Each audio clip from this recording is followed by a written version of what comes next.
Zcash then? Sure. Well, so DK. the reason I raise this is, I've known of its existence for years, but never really followed it super closely.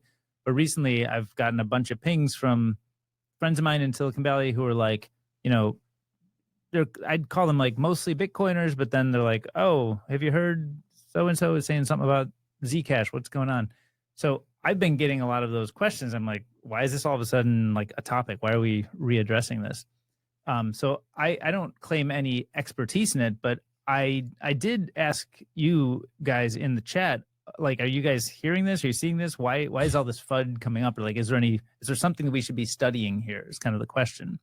And I think there's not something really new, but I think it's worth like, why is it blowing up in everybody's feeds and they're hearing about it? And is there something like, what are the story? Like it's true that Bitcoin is not super private. It's better privacy than Visa, but it's not as good as maybe Lightning, right?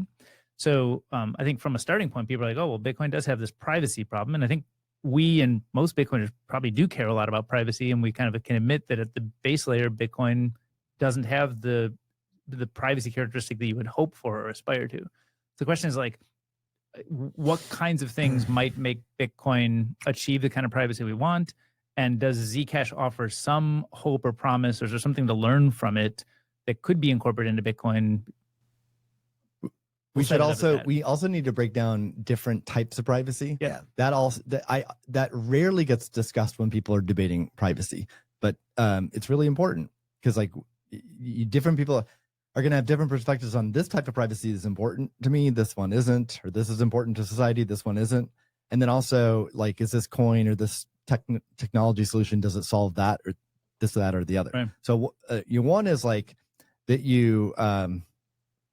that your transactions are not public for the world to see. And like most blockchains to date are public, including Bitcoin to a certain, we can get into the nuances, but the transaction data is public. There's not identifying information in that, but the amounts and the sender and receiver like identifiers are like there. An address though. Like if I pay you in Bitcoin, you can see an address and an address and the amount, but you can't see our names or something. Yeah, but if you ever touch anywhere near KYC stuff, it's quite easy to find that. Well, it's easy for kind of certain institutions and using certain software to do it, but a random person can't show up and just be like, oh, that's obviously DK Payne. But that's extreme anti-privacy, right? Where it's just public information, and your adversaries can see it, your neighbors, your family members, and there's different types of people you might care about privacy. Like if you're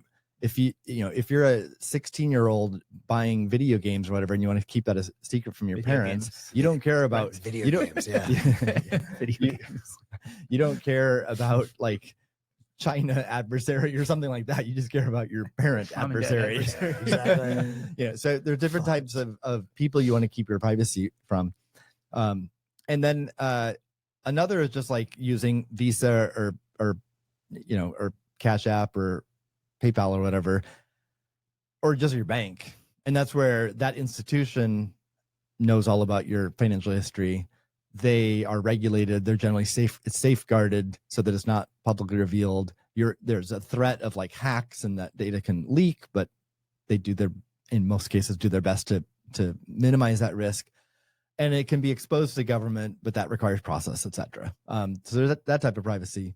Then there's privacy, which might be a reason the Zcash stuff is popping up, which is part of the not Bitcoin Core debate right now. The latest wrinkle in the past month or so has been about illegal content, specifically CSAM, that if it's put in the blockchain, then it's like on everyone's computer that is running Bitcoin. And some people are claiming that's illegal and you're going to get in trouble if you run Bitcoin if it has that content. So that's where if you had privacy, like if that data, then no one even knows if that content is actually on your computer or not. But that gets into a whole nother debate too. Like if there is illegal content on your computer, is that legal or illegal?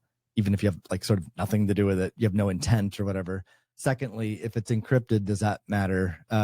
Probably not. But maybe that's a reason like Naval's tweeting about protecting, if Bitcoin fails, then Zcash. Maybe he's alluding to that and just saying that like any kind of blockchain with a layer 1, it's not fully private, that it's an attack vector for governments to come after it. Where if it's private and no one knows what's in there, then that seals up that attack vector. Now, of course, Zcash has suffered to date because exchanges won't list it because of, or at least with shielded transactions. Yeah, exactly. And I think that's a super important point, which I'm sure we'll get into the details. But with Zcash, one thing people don't understand is that you can use it unshielded or shielded. The vast majority of people think they're using Zcash privately or not because you haven't turned on shielded transactions. You don't turn on shielded transactions, by the way, because the size of that proof is so fat that it's extremely data intensive. So to be clear, most people that are using Zcash think they're getting privacy and they're not.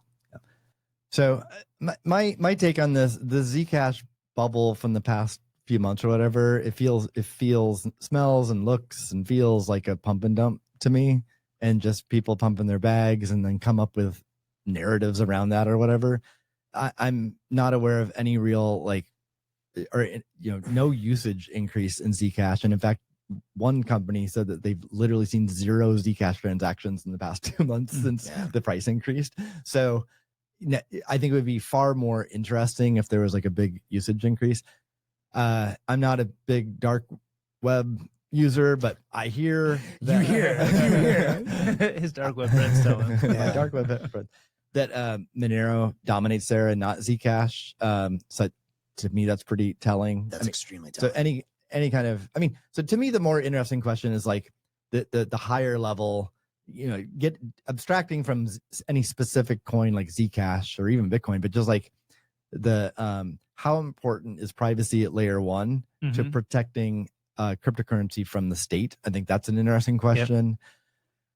And then we should discuss like the trade-offs too. If you do have confidential transactions or zero knowledge proof, like full privacy at layer 1, that comes with fundamental trade-offs. Huge ones, yeah. And it is huge ones. You can no longer have assurance that you can audit the supply and the minting of the coin. If there's a crack in the crypto, if you're quantum, somewhat an inflation bug, which we found in Bitcoin or before. Bugs, somewhat black swan events, but they absolutely can happen. They can happen. Then you got runaway inflation of the coin, and no one knows. You can't prove it. Right. And you don't even necessarily know it. But all of a sudden, it would obviously dramatically change the entire money system, right? Imagine like inflation that no one knows about, but it's like out of control, like 1,000x inflation. But that's it. Sounding like the USD. If it was 1,000x, like people would start to know, but like we don't. How much is it? Is it 20% or 1,000x? So I don't. Even if we could wave a magic wand and change layer 1 Bitcoin to have zero knowledge proofs in this way, I don't think the majority I would not personally want it. Yeah. And it sounds like you guys wouldn't either. And I think a lot of Bitcoiners would not want it either, because I think you can deliver sufficient privacy on Bitcoin without doing that and without sacrificing the auditability of the system. So a couple thoughts I just want to add to that. Number one, always when you're seeing, whatever pumping, like first question, like, how much Zcash does Naval own, right? Like, I think he was the seed investor for whatever it was, the Z Corporation, Electronic Cash Corporation, whatever it was. So like, this guy, like he pumps his bags, watch him over the last decade. It is what it is. Although I believe through one of his other funds, they owned a lot of Monero too. So interesting, but he probably has more Zcash. So just always question who's telling you and why, what's their incentives.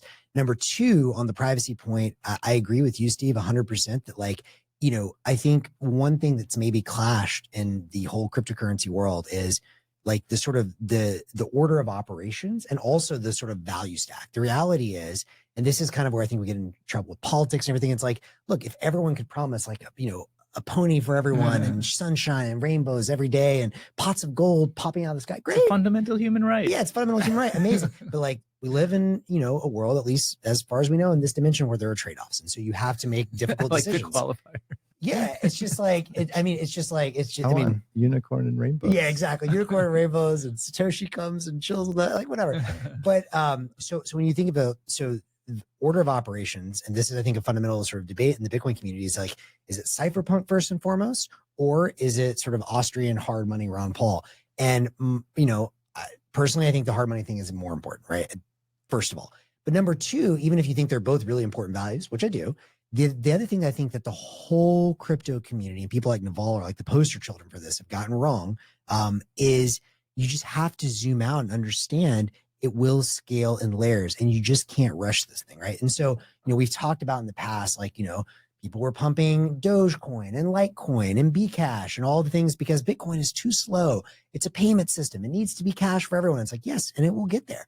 But this is OSI protocol stack. Bitcoin is layer 1 TCP IP. On top of that is Lightning. That's the HTTP or SMTP. You'll get your payments. Tranquilo, relax, like poco a poco, right? And so I think same with the privacy. To your point, and there's been huge debates. I think the only kind of like one of the only credible competitors to Bitcoin in my mind is Monero. For many reasons, I think Monero has a lot of other really interesting properties besides just the privacy. But even on the privacy, Super Testnet has like gone to war with the Monero community. It's kind of funny. And like, I haven't followed closely enough to have a strong opinion, but his general TLDR is Lightning's more private than Monero. And the Monero community gets like super like in kerfuffles and mad about this, but like, I don't know, man, Super Testnet just continues to troll them. And like, I think he's probably right. And so, what I will say is, Monero has found, because the dark web uses it, clearly the market has spoken on that versus Zcash. But I think in the long run, Monero, for better or for worse, is going to die too, because you can't find these inflation bugs. And that, like the people that are super into Monero, like they're super cypherpunk first and foremost, but they can't wrap their head around why protecting against inflation is more important. And the same thing with their decision with mining. Like, and I say this as someone, when I went deep down the rabbit hole for a minute, I actually jumped from Bitcoin to Monero because I read a paper on this and I was like, oh my God, without privacy, you can't have fungibility.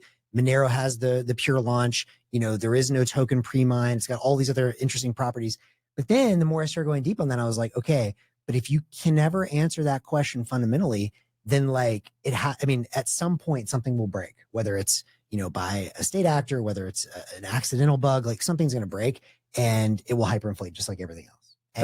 And sorry, their mining point. So they hard fork every 6 months. I don't know if they still do, but to prevent more hash rate from getting the network. It's like, dude, that's so dumb. The hash rate is what secures the network. The energy is the point. And whoever gets to decide how it's changing has too much power. Exactly. Right? And so they're saying given restriction. I mean, we talked about this before. Yeah, we talked about it before. Anyways, it is what it is. But the point is, like, he's fired up. Let him go. Bitcoin's going to scale in layers.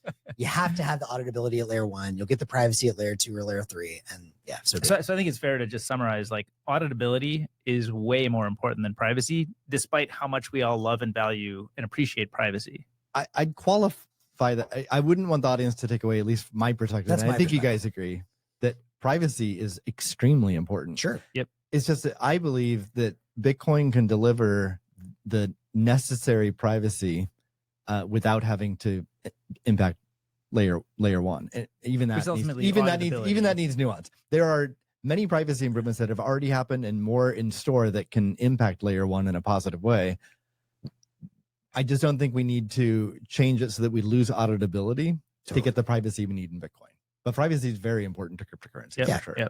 For sure. We all agree on that. Yeah. And for just to clarify, just make sure we're all on the same page. When we say auditability, we mean it's all open source code. You understand how it worked. You understand there's 21 million. It's like all of those. It's more features. than just the code, though. It's the data. the data. Yeah.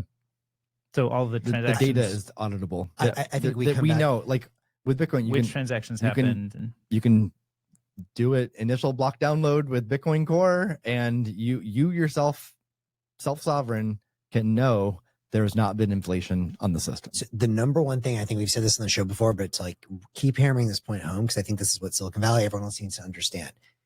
In order for Bitcoin to win, it is critical that for a normal person, they can, whatever it is, $100 or like a normal person's salary can easily, if they wanted to, buy the hardware to at home, do a full block download and audit the system. Most people won't, but it is critical. The day a normal person does not have that option because it's too expensive, too complex, it dies. And this is the thing I used to, when I was investing in crypto, in a former life, I had managers at big funds tell me, it's like, well, decentralization doesn't matter that much. Like, no, you don't understand. Not only does it matter, it's the only thing that matters. If that piece dies, Bitcoin dies.